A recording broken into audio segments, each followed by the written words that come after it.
There is a pretty big controversy going on right now on YouTube between two creators, and these creators are different as night and day. On one hand, you have a younger creator who's white and very privileged and a white conservative who has an audience that really kind of reminds you of Candace Owens. If you will say, this audience could also be considered somewhat anti-black if you ask the average person. But that's the audience that she kind of has right now. She even has the same manager as Candace Owens. But on the other hand, we have an older creator who should be more wise, but she's not. And that person is Tasha K. Now, Tasha K focuses on celebrity blogging, gossip, in particular revolving around African-American celebrities. Her audience is mostly black, African-American, mostly women who are, I would say, more or less pro-black or have that audience that is more black love and very race dedicated. Both of these YouTubers have these audiences that are very different, but in terms of loyalty, very similar. And both of these people should never cross paths, but somehow they did. And it happened when Tasha K went to No Jumper Podcast. And when No Jumper Podcast host Adam22 asked Tasha K about Just Pearly Things, this is what she said. Right. You know what I'm saying? And but so, it feels like the void that has been created by Kevin Samuels leaving is that now we only have like white manosphere type people telling people how to live their lives. And the game is not the same. I couldn't believe that the black community elected a white bitch to tell you how to get a black man. Like that shit right there threw me. You talking about Pearl? Yes. You're not a Pearl I said, fan, Pearl I'm ain't guessing? never even had black dick before. How she gonna tell a black woman how to treat a black man? Right. Like that, what the fuck? And I said, we're done. We're doomed. And they call her the female version of Kevin Samuels. What the fuck? Yeah. I asked her for an interview, right? Because I was gonna get in her ass about that slavery shit. We gotta make that happen. Nah, she got scared. She did? She did. She went on H2 and they slaughtered her ass. H3. But they slaughtered her ass. Yeah. No, I realized that early on because I interviewed her very early on, and it was like as soon as I started to get outside of her like standard talking points, she really did not know what to say. No. And I want the best for her, but watching her like go down this weird thing where she just tweets the worst shit about women possible on a regular basis is just kind of. And she's the worst type of woman there is. She's very pale. She's very Netherlands shaped. You know what I'm saying? Bitch like fucking Amazonian, blonde hair, no fucking features. Bitch couldn't tan if you did it, physically to her. Like, and just to hear her sit up and say a bunch of ignorant shit about a community that she knows nothing about, that she didn't even fucking grow up around. Right. But black people are so fucking desperate for a platform with 1 million followers, they'll sit any fucking where and let bitches like her call them niggas to her face. Like, what the fuck? Yeah. Now that controversial response really angered YouTuber JustPearlyThings, and JustPearlyThings responded by tweeting this: if I went on a podcast and said this about black women's skin and features, I would be canceled tomorrow, but it's perfectly acceptable for her to go on No Jumper and make fun of my European features. But then, if you notice, there were some commenters that really said some things that could be considered racist, just like what Tasha K said was racist. Look at this person, Doug J1325. He puts up this big gorilla. In other words, insinuating that Tasha K is a gorilla. But there is one person that I want to focus in on what he had to say, and he's the subject for today's conversation. That is a guy by the name of Anthony Kuma. He says this: they hate that they look like men. They can't grow pretty hair naturally, so they cut it off or sew in braided neon bolt ropes. They speak like they haven't completed a single elementary school English class. They are the most obese people in the country. Of course, they hate white women. Who is they? Because he never says the word black or African American or anything like that. He speaks in third person by calling them they. But then I looked up some interesting things about Mr. Anthony Kuma, and as it appears, he's had some issues in the past with black women. Now, it seems to me that if somebody were to say something like this, I wouldn't waste my time responding to it or retweeting it, especially when you're a 61-year-old man. But let's look in the past 9 years ago, where he got fired for doing this. SiriusXM radio host Anthony Kuma, who is known as the Anthony to the Opie and Anthony show, was in New York City, and he was alleging that he was taking photos of Times Square. While he was in the process of doing that, apparently, or allegedly, a black woman was in the frame of his pictures, and she became upset because she did not want to be in the pictures. So he alleged that she became violent, and as a result, he sent out a series of very controversial tweets. Now, we're going to read you all those tweets, but first, let's start off with a picture that he tweeted of her. He said, "Here's the pic that got the whore bitch piece of cunt all pissy." And, you know, he alleged that not only did she become verbally violent, that she proceeded to physically assault him. Now, there's absolutely no evidence that she physically assaulted him. You look through his tweets and he hasn't provided any of that, but that is what he alleged.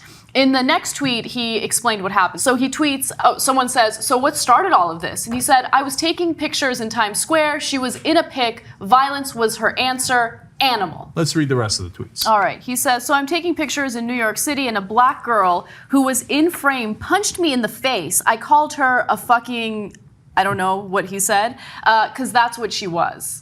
So now he mentions she's a black girl. We already saw the picture, but maybe other people didn't see the tweet, okay? Yeah. But it's starting to get racial. Yes. It's going to get more racial. Yes, it does. "Wish a cop was around. Although she said she'd tell them I sexually harassed her. Lying cunt. I hope she gets shot in her ass fuck face. Ugh." Okay, so more anger, and he'd like to do violence upon her. But look, to be fair, she hit him, he claims. Okay. All right, next. Next tweet, he says, "Then she punched me 5 more times. She's lucky I was a white legal gun owner, or she'd be dead. Then 5 blacks started giving me shit." Now, all of a sudden, he's white, and he's a legal gun owner, and he's white, as opposed to black illegal gun owners who are more likely to shoot you and you know, kill you. That's what they do. So all of those tweets got him fired from SiriusX Radio. And as it appears to me, he wasn't taking pictures of Times Square. It looks like he was taking a picture of that attractive black woman, and he was doing it without her consent. And the photo definitely shows that. He got upset that she stood up for herself, and he said those racist things. But that isn't the first time that he's done that. Let's rewind all the way back till 1998, where he was hosting afternoons at WAAF in Boston, Massachusetts, when he said that the Boston mayor, Thomas Menino, at that time was killed in an accident while transporting a young female Haitian prostitute. That's very interesting. It seems like he really dislikes black women, although he can't stop taking pictures of them. But see, let's talk about him as a person. You see, in 1987, he met his future wife, Jennifer Kuma, and at the age of 30, he married his wife. That's very interesting. But stop the show.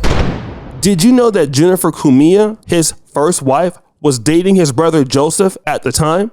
What the Yeah, hell? he began dating her in 1989 after she broke up with his brother, and they married 7 months later. That's a nice brother. Seems like a person that you can really trust. And since that time, he's really not been as popular on radio. He has made a lot of money, has done very well for himself, but it seems like now he's not as big. Because in particular, maybe some of these racially charged, hate-filled speeches that he's been doing. But for him, in my honest opinion, he has nothing to do with this conversation. He shouldn't even retweet it. But I want to talk about Tasha K in her mouth. You see, I want to talk about leadership here.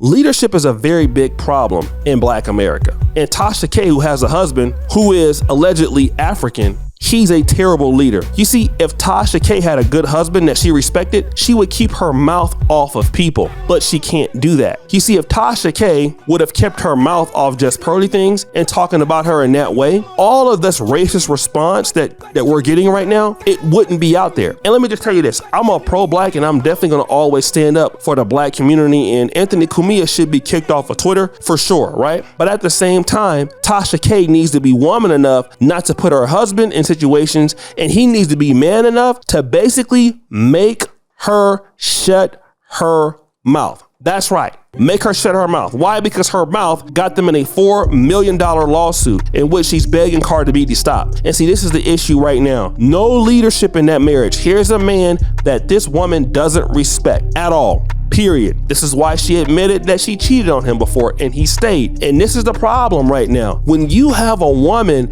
that can't be at least respectful to individuals, I don't even care about the fact that Just Pearly Things is a white person that we may feel has some racist tendencies or whatever. Tasha K had no business going onto that platform saying what she said about that lady in that regard. Number one, because you are a YouTuber and saying stuff like that could get you possibly banned off the platform, but it wasn't necessary because when they started shooting back and saying things about the black community or about black women, which he should have never said, but he wouldn't have never said that if it wasn't for Tasha K. Tasha K shouldn't have said anything about what she looks like. And now two wrongs don't make a right. And this is exactly why a lot of these men out here, these black men, allow these women to go out there that you married to and this is your wife, and your wife, her mouth on people like that, it's insane. If I had a wife, she would never, I don't care if I hated that person, she would have more self-control than to go onto somebody's platform talking about things in that manner, because we already know how black women are. You would have no problem with Tasha K saying that about whoever else, but then if they say something about you, then in this point, what could you really say for the fact that she started it, all right? If it's gonna be some racism going on, let them start, right? Let them start. If you're going to talk about her as an individual, then like I said, keep it to the point where you don't be out there putting yourself in a situation where you're talking about somebody in a negative way. I've made plenty of videos about people from other races and stuff like that that I don't like, but I keep it about their behavior. What they look like, I'm not dealing with that. So Tasha K is the one that started all this. Now, as far as this man who has a consistent problem with black people and black women, bruh, don't go ahead on to say they. Say the whole thing. Don't be scared. Don't be a buster. Let everybody know how you really feel. Since that's how you feel anyway, you want to call it they. No, you already went that far, bro. You just don't want to get kicked off of Twitter. Go ahead and say it some more. Say it some more. Don't be a coward. Tell them how you really feel so they can boot your ass up off the network. And you're a pervert and you're a coward and you're the kind of guy that goes around bothering black women that ain't bothering you. But again, here's when that deep-seated hatred comes out. Once they don't get what they want or something happened to them, here they go acting a fool. But guys, what do you think? It's your boy, O'Shea Duke Jackson, back at it again with another episode of The Celebrity Junk. I appreciate you for all you do. Subscribe to the bell. We're out.